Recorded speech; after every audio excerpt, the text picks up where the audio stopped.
man on the bench. It's been 10 years. I still live in this city. The park is still here too. The paint on the benches has faded over time.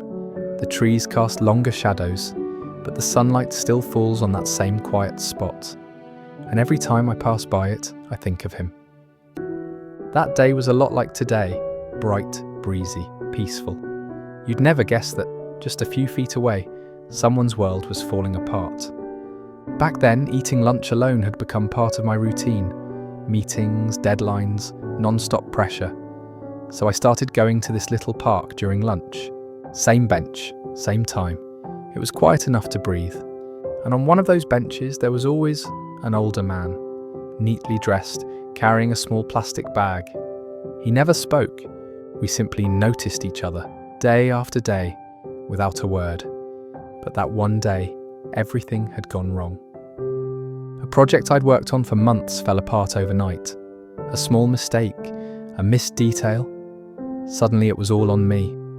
I didn't want to talk to anyone. I didn't want to go back inside. So I walked to the park, without my lunch, without energy, without much of anything. I sat down heavily on the bench, my head lowered, my chest tight.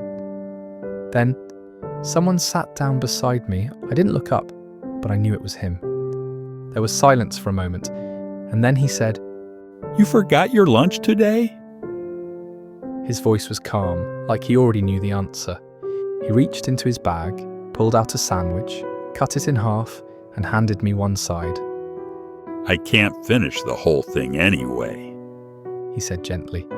I took it, not because I was hungry, but because it felt wrong to turn down kindness. He glanced at me again and asked, "Tough day?" I didn't answer.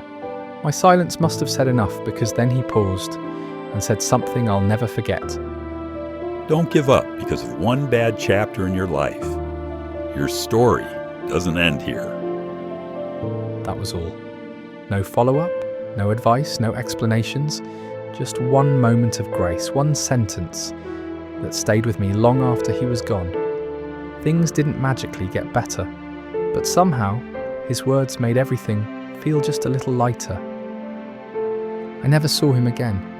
I don't know his name or what he did or where he lived, but I remember that day, and that sandwich, and those words. Now, 10 years later, I sometimes walk by the same bench. I still think of him, of how a stranger, with a simple act of kindness, kept someone else's story going. Mine.